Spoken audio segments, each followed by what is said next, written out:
안녕하세요. 네, 안녕하세요. 네, 오늘 8월 넷째 주 이슈, 네. 시간입니다. 자, 이번 주도 함께하는 이슈맨 네, 안녕하세요. 네네. 새로운 이슈 소개해 아, 이 드리겠습니다. 이슈를 몇 번 말씀하시는 거예요, 도대체.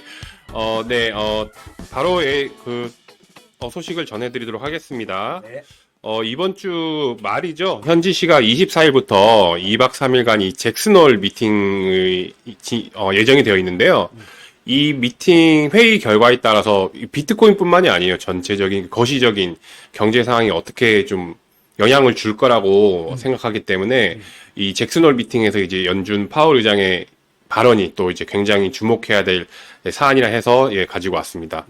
네, 이 참고로 잭슨홀 미팅 같은 경우에는요, 매월 8월 말에 이 잭슨홀이라는 휴양지에서 이제 전 세계 이제 중앙은행장들 그리고 이제 경제학자들이 모여서 진행하는 이제 경제 심포지움이라고 보시면 되겠는데요.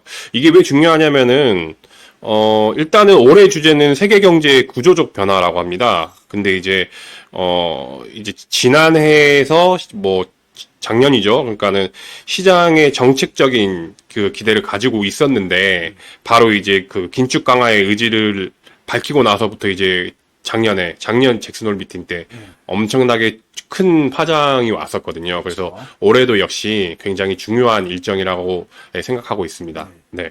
그리고 잭슨홀 지금 미팅을 앞두고 사실 이제 암호화폐도 그 비트코인을 포함해서 위로 꽤 올라갈 자리에서 사실 계속 밀리고 있었던 측면이 있습니다. 이 움직임이 지금 지난주부터 해갖고는 거의 지금 급락에 가까운 움직임이 꽤 크게 나왔죠. 네네. 지금 또 반등이 구간에서 사실 반등세가 없는 좀 지런 움직임이 나오고 있는데 이게 저런 이벤트에서 방향에 좀 내용들을 확인이 돼야지 좀 그 다음 움직임들이 나올 수 있을 것 같은데 네네. 네. 너무 좀 여전히 좀 불안한 자리에 있는 상태로 봐요. 근데 이제 파월 의장의 입에서 나온 이벤트는 제일 가장 이제 일정한 게 이제 FOMC 회의록이 있죠. 근데 이제 그 7월 달에 FOMC 회의록을 본다 그러면은 살펴보면은 이제 금리 인상을 끝내야 한다는 그런 지표와 함께 아니면 더 올려야 된다는 그런 지표가 동시에 나왔었어요. 그렇기 때문에 또 이번 잭슨홀 미팅이 더 중요하다고 생각을 하고 있습니다. 이게 올해 초 이후에 올해 한 5월 달부터는 이제 공식적으로 언급이 되기 시작하는데 네. 골드락스라고 해서 이게 이제 부정적인 이슈의 속에서도 긍정적인 내용으로 진행될 수 있는 여지가 일종의 연착륙. 네. 긍정적으로 인플레이션도 일정 부분 더 나빠지지도 않고 더 좋아지지도 않는 상황의 지속. 이 과정에서 경제적인 부분들은 좀 호전되는 형상. 사실상 연착륙이라고 표현할 수 있는 네, 나온 지표들을 보면은 미국 경제가 생각보다 단단하다고 평가를 받고 있죠. 지금 그 나스닥하고 S&P 보면 정고점 21년도 정고점 근처에 지금 있습니다. 네네. 그만큼 올해 움직임이 굉장히 강한 움직임이었어요. 차트적으로도 강한 움직임이 네. 나왔고 여기에서 추가 상승을 하느냐 아니면 여기서 조정이 들어가느냐로 가지고 분석가들도 말들이 지금 굉장히 많거든요. 네네. 지금 딱 그 병곡의 위치에서 지금 눈치 보기를 하고 있는 걸로 보고 있어요. 달러 인덱스의 움직임도 사실 여기서 추가 상승이 되면은 지금 103포인트 구간에 있는데 105, 106까지도 갈 수 있는 구간의 움직임이 보이고 있고요. 여기서 꺾이면 102 아래로 내려가면서 100포인트 또 지지 테스트로 이어질 수 있는 딱 그 자리에서 지금 며칠째 지난 7월달 움직임들이 딱 그 움직임을 위치에 딱 와 있는 상태거든요. 이게 그 끝에 지금 잭슨홀 미팅이 있는 것 같아요. 그러니까 어쩌면은 이제 이런 이벤트와 함께 길을 모으고 이제 갈 자리를 정하고 있지 않았나 그렇죠. 그렇게 생각이 됩니다. 달러 인덱스에서는 좀 풍선에 바람 빠지듯이 푹 빠졌으면 좋겠고 네네.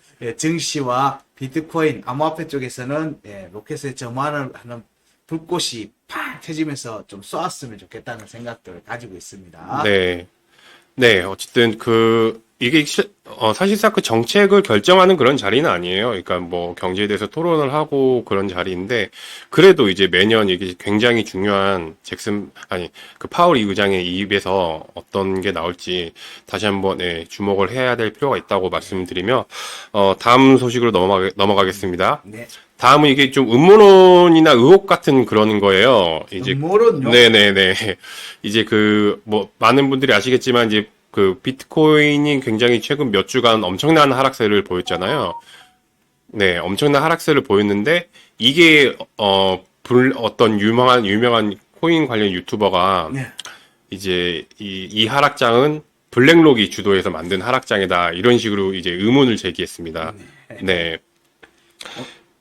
네. 이게 사실은 터무니없지는 않은데 원래 또 음모론을 좀 좋아하는 사람들이 많지 않습니까? 네네. 예. 뭐 유튜버라 그러니까 뭐 조회수 때문에 그런 것 같기도 한데 네. 이게 그러니까는 어쨌든 ETF가 지금 신청은 되어 있는 상태잖아요. 블랙록 같은 경우에는. 그리고 이게 올해 최고의 이벤트 그러니까 승인이 될 경우에 최고의 이벤트라고 생각을 하고 계시는데 이제 그 ETF 그러니까 이 주장의 근거는 그겁니다. ETF가 이제 상품이 출시되면 유동성을 확보해야 되기 때문에 가격을 일부러 확 떨어뜨려 놓고 본인들이 이제 저가 매집을 하기 위한 그런 작업이지 않느냐. 네. 이런 얘기거든요. 이게 ETF 이 프로세스에서는 사실은 시장에 즉시적인 내용으로서 바로 ETF를 팔면 현물로 바로 비트코인을 바로 받고 팔고 하는 부분으로 바로 이어지진 않아요. 그래서 여기 내용에서는 직접적인 영향 아직도 상품이 승인 난 게 아니니까. 네네. 그렇지만 여기에 움직임이 이제 본격화되기 시작하면 사실은 현물이 안 그래도 비트코인 현물 자체가 물량이 또 정해져 있잖아요. 네. 여기서 물량이 더 줄어들 수 있으니까 가격적인 측면에서는 사실 점프하는 게 맞다고 보거든요. 네. 관광기마다 우리가 점프하듯이 공급이 줄어드니까요. 그렇죠. 네. 점프하는 그 관광기보다 더 큰 이슈가 발생할 수 있는 내용들이기 때문에 충분히 그런 부분들에서 가격 상승 요인이 있고 그런 기대 때문에 사실 24,000달러 이전에 23,000달러 19,000달러에서 이렇게 확 올라오게 되는 가장 큰 이유도 사실은 블랙록의 ETF 신청의 이슈가 있었고. 그렇죠. 그러니까는 처음에 소개시켜드린 대로 하락을 얘네들이 주도했다고 쳐도 또 상승에 또 굉장히 중요한 재료가 되었었잖아요. 그렇죠. 이건 네. 상승을 위한 그냥 눌림의 과정으로 보는 게 오히려 더 나을 수도 있죠. 그러기엔 너무 많이 눌리지 않았어요? 네. 이게 구간의 움직임이 사실 우리가 21년도 고점에서 22년도 저점까지 떨어진 구간이 상당히 깊었거든요. 네. 상당히 깊었고 여기를 확인하는 과정들이 나오는 거를 한번 월봉의 차트에서 보면은 이제 구이평을 지지 테스트 하는 과정 정도의 영향권 안에 있는 정도지 아직은 이 추세가 꺾였다라고 하기는 좀 애매한 움직임이긴 해요. 네. 그래서 지금 현재의 상황은 블랙록이든 아니면 ETF 신청을 블랙록만 한 게 아니니까 네. 그런 부분들에서 시장에서 가격 이게 신청이 돼서 사실 컨펌이 되면 가격적인 이 업사이징이 크게 나올 수 있으니까 투자인사들 같은 경우는 어쨌든 지금 현재 사야 되는데 네. 살려고 하면 보통은 가격을 하락으로 만들어 가면서 사는 경우가 훨씬 많기 때문에 네. 지금 그런 과정에 있지 않을까.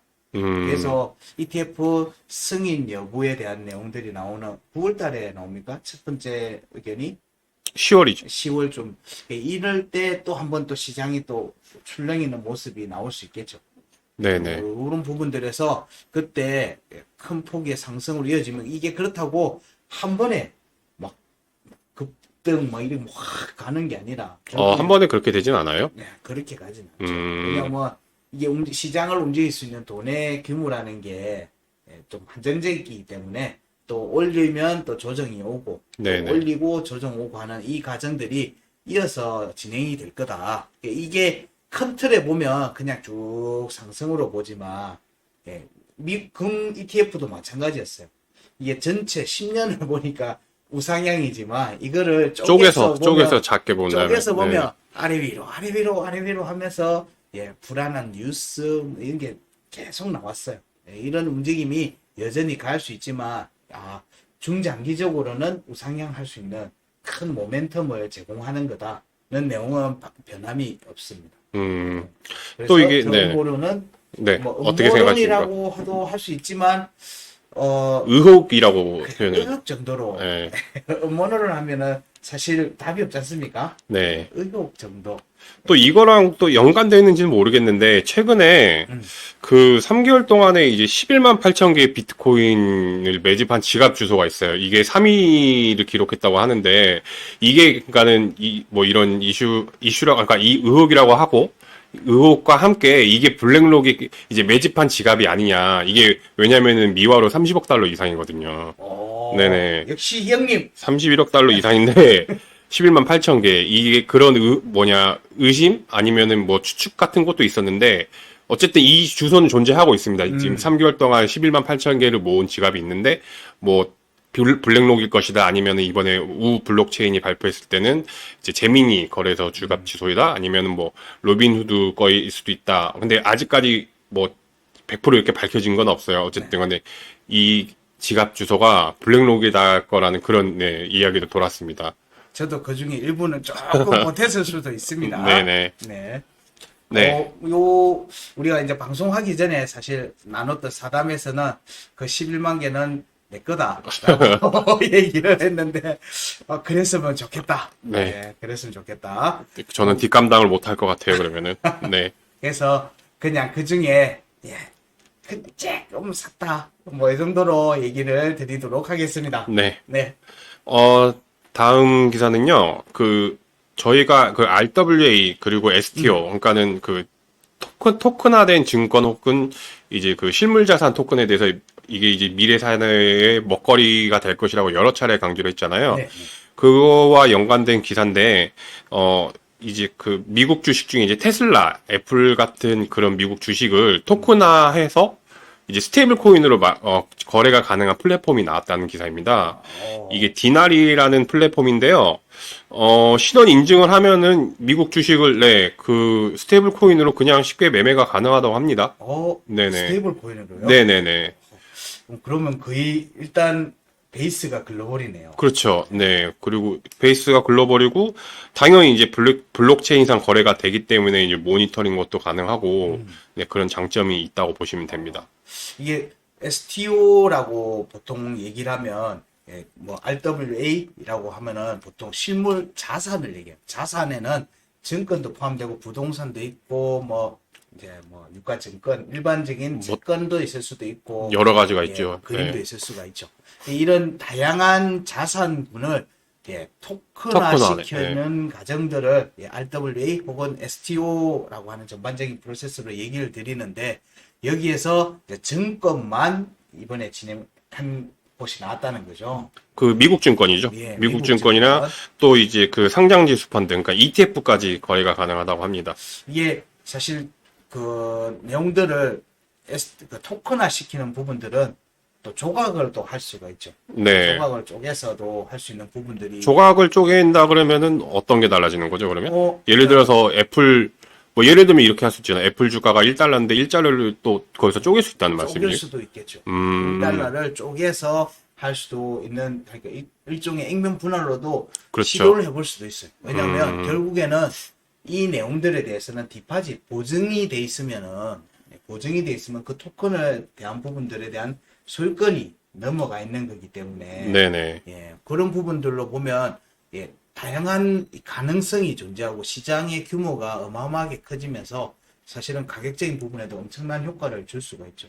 네. 이런 증권 같은 경우는 사실 조각 투자에 관련되어 있는 부분들은 국내도 그렇고 또 큰 주식들, 미국 주식들을 조각화해서 우리나라 증권사에서도 판매하는 형태들이 나오고 있거든요. 예, 제가 알기로는 우리나라 증권사들이 굉장히 지금 공격적으로 STO 시장에 뛰어들고 있는 걸로 알고 있거든요. 시장이 되면 일단 글로벌로 갈 수 있거든요. 아, 그렇죠. 예. 근데 여기에서 제일 중요한 게 결국에는 글로벌 시장에서 통하는 단일 화폐, 화폐라고 할 수 있죠. 통화. 네네. 예. 그런 부분들이 USDC, USDT라고 하는 스테이블 코인을 쓰면은 사실은 좀 이렇게 국경이 상관없는 네네. 투자가 가능한 형태가 되니까 이게 시장 규모가 갑자기 확 커지는 거죠.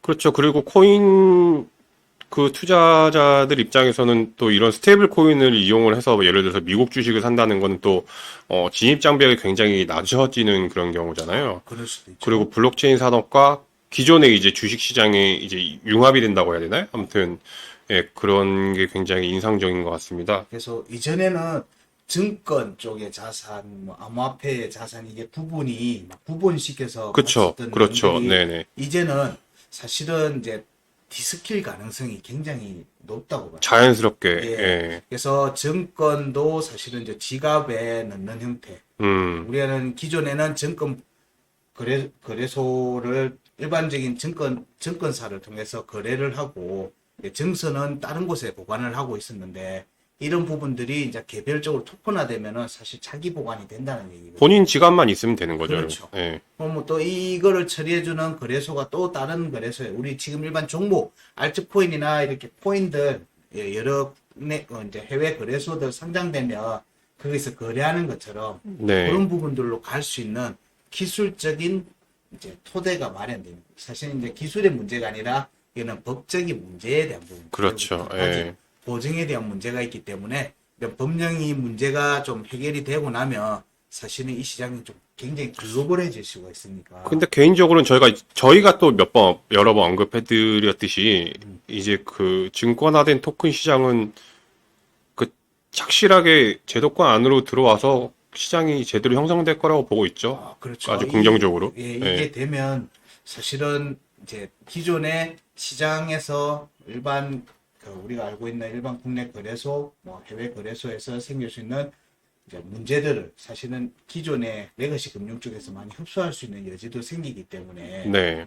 이런 부분들은 소비자 입장에서도 좀 긍정적이고 흡수라기보다는 지금 군침을 흘리고 있죠. 그렇죠. 예. 그리고 또 ICO나 이런 걸 통해서 발생했었던 좀 부정적인 사례들 네네. 이런 부분들도 사실 좀 많이 줄일 수 있는 여지가 좀 크기 때문에 뭐 그런 측면에서 보면 일반적인 투자자들 입장에서는 나쁘지 않은 환경이 점차 이렇게 만들어져 가고 있다 정도로 얘기를 할 수 있을 것 같아요. 네, 그렇기 때문에 이런 지금 대충 디나리를 그 홈페이지 가서 봤는데 그렇게 막 세련되어 그런 어플이 있는데 그건 여러번 확인은 안 했어요. 근데 세련되어 보이진 않는데 저는 근데 이런 한 움직임 혹은 이게 지금 SEC 관리 감독 하에 나온 플랫폼이거든요. 그렇죠. 예전에는 뭐 불법이라고 뭐 간주되던 뭐 그런 프로젝트들도 있었는데 어쨌든 SEC의 관리 감독 하에서 이렇게 플랫폼이 나왔다는 거는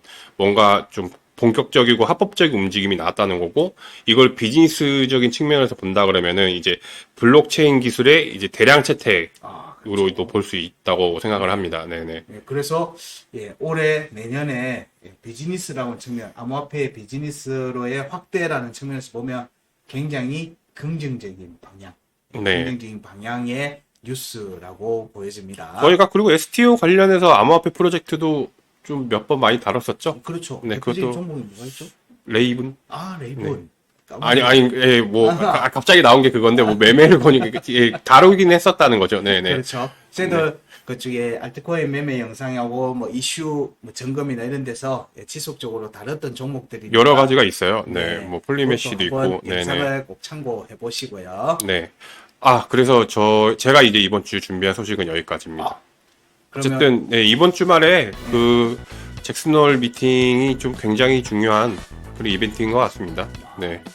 이번 주 말 전에 이전에 비트코인과 좀 틀리게 사실 21년도 구간 이후부터는 기존의 레거시 금융들이 많이 참여하면서 사실 주말 동안의 움직임이 조금 변동성이 많이 낮아요. 그래서 전체적으로 이 비트코인에서 지금 현재 구간에서의 반등의 만약에 움직임이 나오려고 하면 주말 전에 어쨌든 좀 들썩이는 움직임이 나오지 않겠는가. 네. 예, 그래서 파월 의장의 내용들이나 이런 부분들에 대한 뉴스들이 아마 그 전부터 쏟아져 나오지 않을까 생각이 듭니다. 예, 이런 부분들이 가격적인 부분에서 변동성이 생기는 움직임이 이제 딱 그 끝자락에 지금 거의 다 온 것 같아요. 지금 차트상으로도 그런 중요한 자리라는 말씀이신 거잖아요. 그렇죠. 네.